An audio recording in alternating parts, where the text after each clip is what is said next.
Chaque jour, Charles et Carole vous présentent la leçon de l'école du sabbat.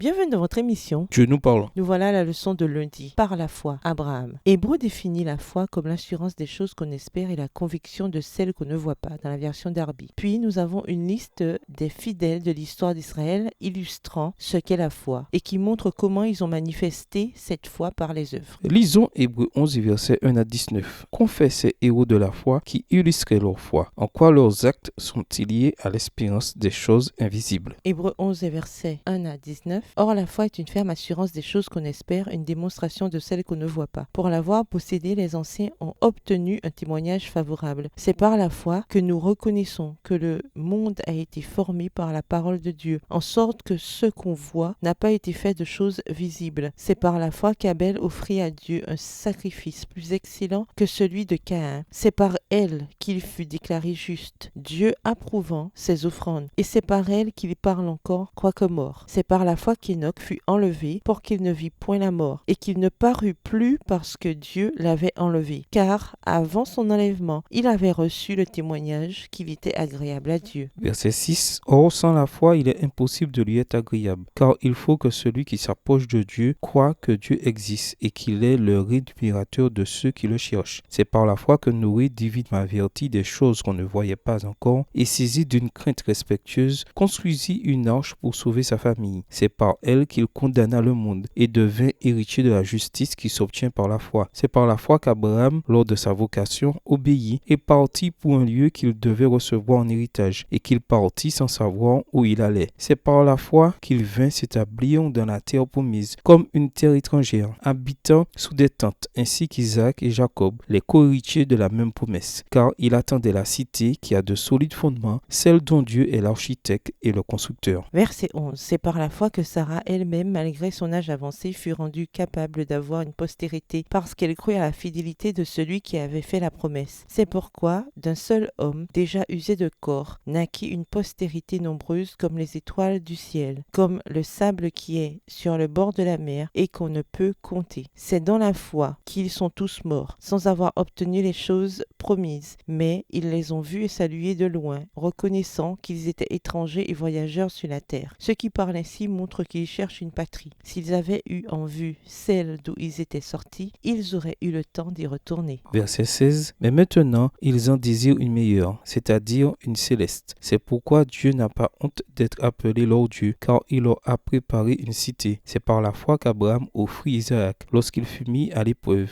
et qu'il offrit son fils unique, lui qui avait reçu les promesses, et à qui il avait été dit, en Isaac sera nommé pour toi une postérité. Il pensait que Dieu est puissant, même pour ressusciter les morts. Aussi le recouvra-t-il par une sorte de résurrection. Abraham est probablement le personnage le plus important de ce chapitre. Son dernier acte de foi est particulièrement instructif concernant la véritable nature de la foi. Hébreu relève que lorsque Dieu demanda à Abraham d'offrir Isaac en sacrifice, ses instructions semblaient impliquer une contradiction de la part de Dieu. Hébreu 11, versets 17 et 18. Isaac n'était pas le seul fils d'Abraham. Ismaël était le premier-né d'Abraham. Mais Dieu avait dit à Abraham d'accéder à la demande de Sarah et de chasser Ismaël et sa mère, parce qu'il prendrait soin d'eux, et aussi parce que la postérité d'Abraham recevrait un nom à travers Isaac. Genèse 21, versets 12 à 13. Pourtant, dans le chapitre suivant, Dieu demande à Abraham d'offrir Isaac en holocauste. Les instructions de Dieu dans Genèse 22 semblaient en totale contradiction avec les promesses de Dieu dans Genèse les chapitres 12 à 21. Hébreu conclut qu'Abraham a admirablement résolu cette énigme en parvenant à la conclusion que Dieu ressusciterait Isaac après son sacrifice. C'est étonnant car personne n'avait encore été ressuscité, mais il semble que l'expérience passée d'Abraham avec Dieu l'ait amené à cette conclusion.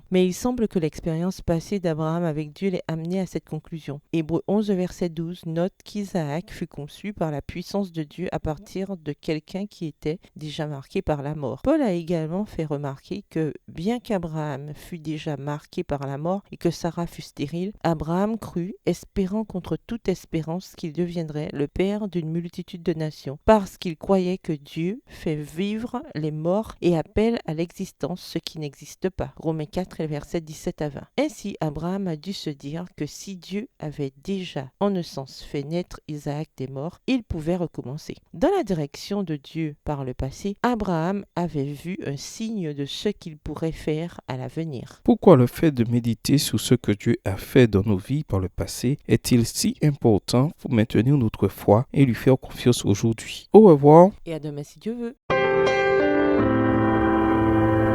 Dieu nous parle. Chaque jour, Charles et Carole vous présentent la leçon de l'école du sabbat.